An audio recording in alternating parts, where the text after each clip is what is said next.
Okay, so with France pulling out of hosting the 2025 Rugby League World Cup, who will end up hosting it? Because there are several options that the International Rugby League Board can consider at their annual meeting later this summer. Obviously, Australia and New Zealand have co-hosted the tournament back in 2017. England's obviously hosted the tournament in 2013 and last year.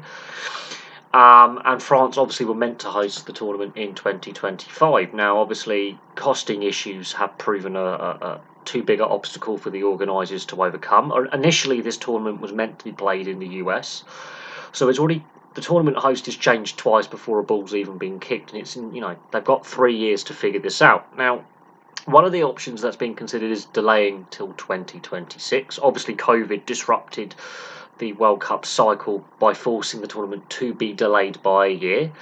Um, there are some rumours and reports coming out of New Zealand that the New Zealand Rugby League are considering a standalone bid without Australia co-hosting.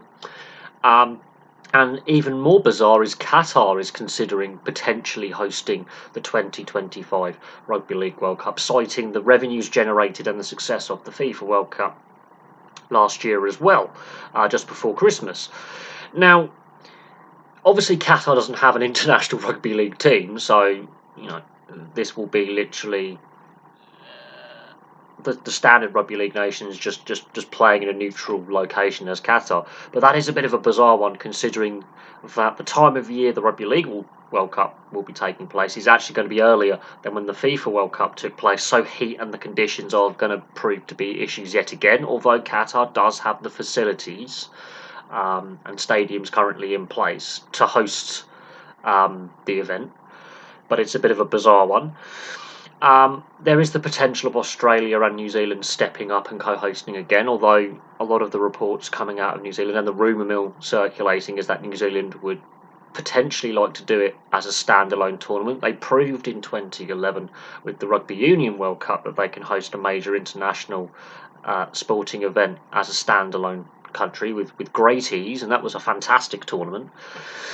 And then we could circle back and say England or the UK could host again, but considering that the UK just hosted the tournament and there are public finance issues in the UK, because obviously COVID's had a ruinous impact on the economy and public funds are tight at this time, it would have to be a lot of private investment, would have to sump up the cash, and there's not a lot of private money floating around in the economy either in certain sectors. So what happens? Do the International Rugby League Board decide to delay a year and give themselves that extra year to find a host to organise the tournament? Do they play safe and go Australia, New Zealand, co-host the thing again like back in 2017?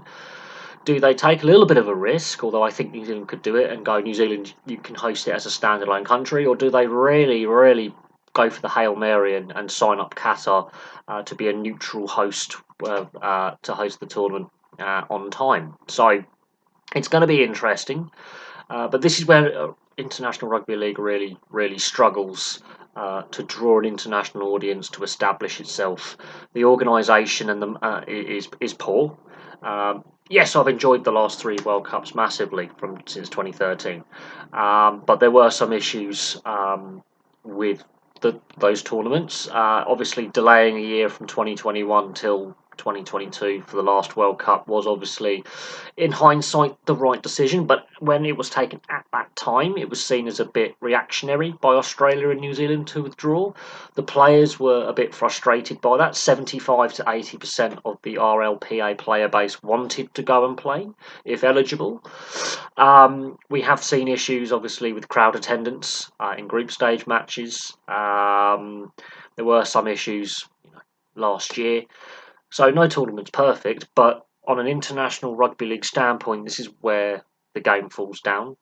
Getting that long-term investment and the growth of the game to a wider audience outside of the traditional countries that play rugby league. And for the French, this is another blow for French rugby league, considering that the French rugby league and the French government don't have a very good working relationship anyway. I think that's going to strain it further going forward, because I think a French rugby league World Cup would have been a fantastic advert for the sport. But where does it get hosted?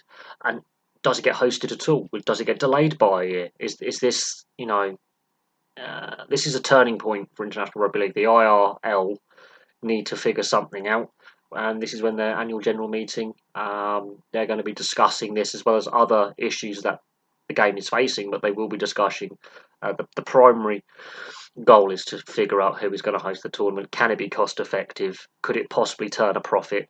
But we shall see what happens. But we'll leave that there. Place your thoughts in the comment section below, and I'll have some more content for you very, very soon.